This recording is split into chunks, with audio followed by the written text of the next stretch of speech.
An open letter to all business owners who are running a Groupon deal. Grow your business instead of Groupon's. Did you recently run a coupon offer with Groupon? Did you attract hordes of customers who only wanted the heavily discounted items or services and wouldn't spend a penny more? Were you super excited to discount your product or service by 50 to 90% and split the remaining profits by 50%? Were you disappointed with the few little profits you did make?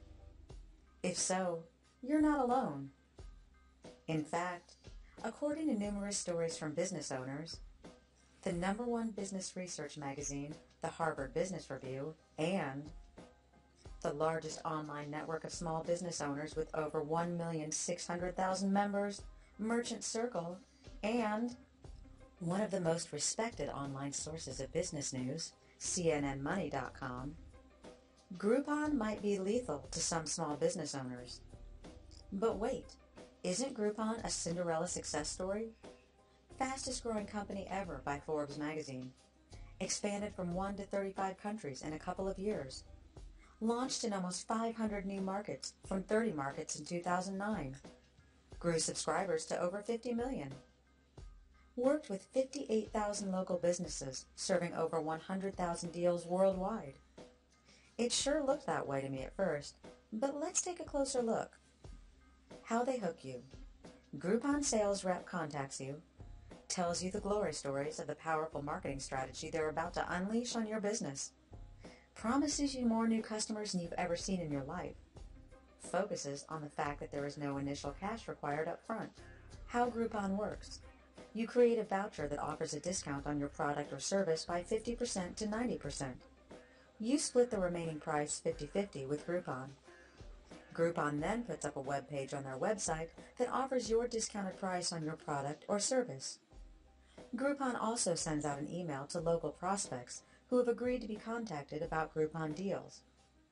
Customer buys the voucher through Groupon and then comes into your business to redeem voucher. The details. Groupon rep advises you to look at the 50% to 90% discount you're offering customers as a marketing expense. Groupon rep also advises you to look at the 50-50 split you're doing with them of the remaining 10% to 50% as a marketing expense. Your Groupon rep may or may not explain the various nuances to the fine print of putting a deal like this together, like customer limits and deal caps. The deal goes live. The moment your deal goes live, you suddenly get hundreds of new customers. You're super busy with customers' calls, keeping your staff upbeat, dealing with good customers and bad, avoiding fraudulent usage, stopping multiple purchases, watching out for expiration dates and increased costs of both merchandise and bringing on extra staffing. Your return on investment. You probably don't really know your return on investment because you didn't spend any money up front, but you're busy as heck, so that has to be good, right? What could be wrong with Groupon from a customer's perspective? Absolutely nothing. Customers get a phenomenal low price. They can visit a new business practically every day for a great price. They can get multiple vouchers by applying with different email addresses and information. They don't have to commit to lengthy contracts anymore. They're always getting extra bonuses that they wouldn't have gotten if they went into the business during regular times. Businesses are eager to give the best discounts ever with a smile. What could be wrong with the Groupon from a business owner's perspective? Almost everything. Put on your business owner hat for a minute. Problem number 1. It's incredibly risky. If you select a popular moneymaker product and service to discount 50% to 90% and split the remaining few dollars with Groupon 50-50, then you're absolutely killing your profits. So previously, you were getting 100% of the profits to cover the cost of buying product, materials, staffing, rent, utilities, payroll, etc. But now you're getting pennies and still have to cover the increased cost because you're doing more business. Even if you use a product that you're unsure will be a good seller, then you must still buy the product, materials, and etc. to have it on hand just in case tons of people buy the Groupon voucher. Trouble in paradise. Your Groupon offer is for $70 worth of lobster for $35. You get hundreds of customers who buy your Groupon offer. Normally, 10% of your customers for the day buy lobster because it's so expensive. However, because of the Groupon offer, 50% of your total customers are buying lobster. You quickly sell out of lobsters because you didn't think to order a whopping 400% more lobster than normal. But it gets worse. Now you're sold out of a very profitable item, and you must now buy a lot more with little to no money to do so, and the expiration date on the vouchers you sold doesn't end for 6 months. Problem number 2. The math doesn't add up. Your Groupon offer is for $70 worth of lobster for $35. That $35 is now split 50-50 with Groupon, so your dollars generate is now $17.50, which Groupon pays out in 3 installments. You must also pay merchant fees on every credit card transaction for the $35 amount. Groupon doesn't pay their own merchant fees. You pay the fees for them.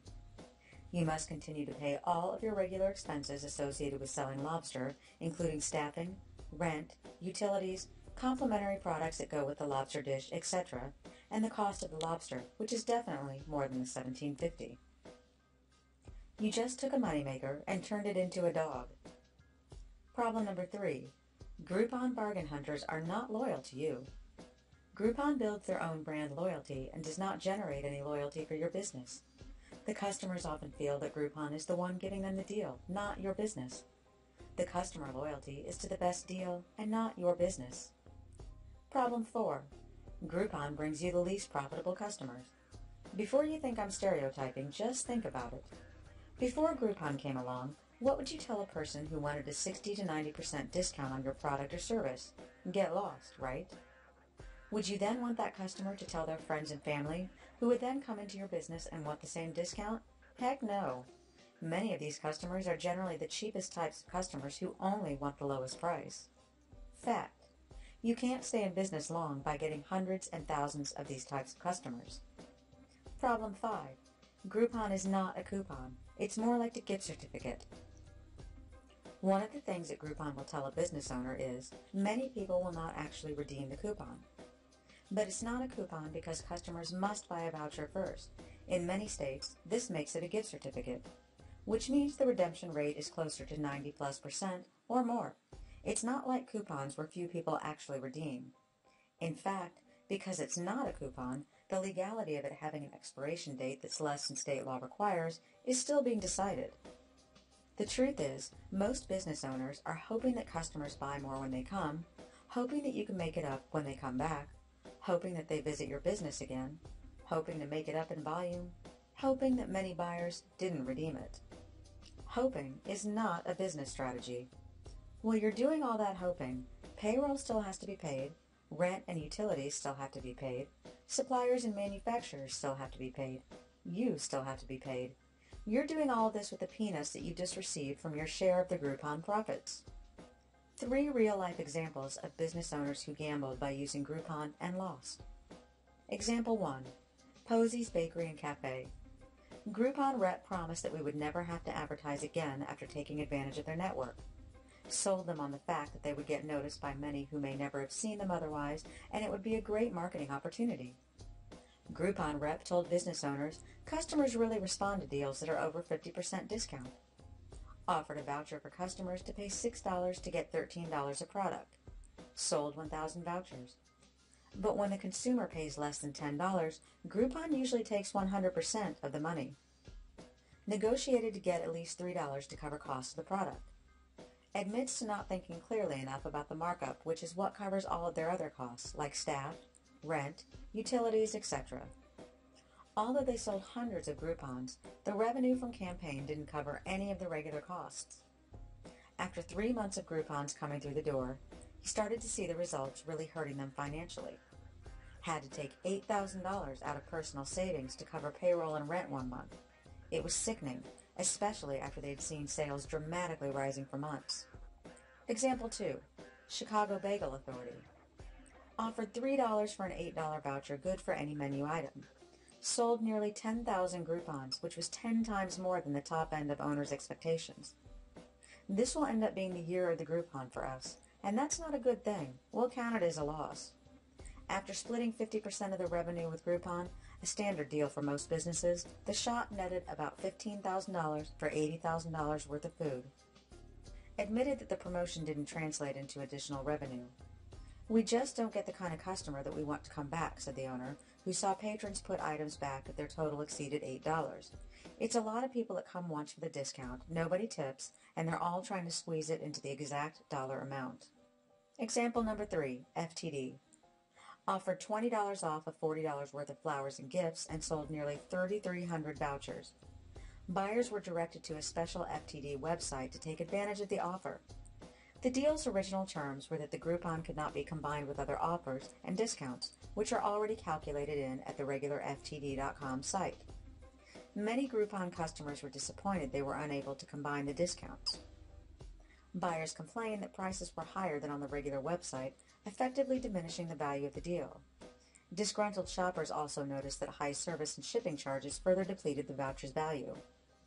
FTD allowed Groupon buyers to combine all discounts and issued a refund to those early buyers who followed the rules and got less of a discount than others. Lessons learned.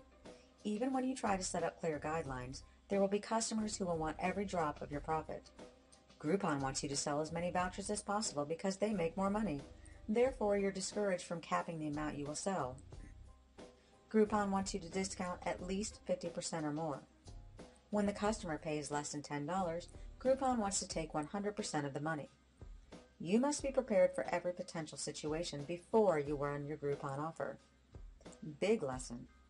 A discount is just a discount. Doesn't matter the spin, the hype, the tweets, or the amount of likes you get. Someone is saving money at someone else's expense.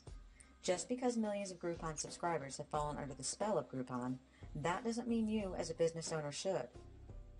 Here's a better way to build your business. If you didn't yet, start a Facebook fan page now. Put your brand in your client's environment. Run group buying deals straight from your fan page.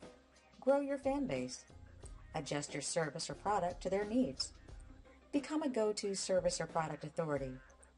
Monetize your virtual asset.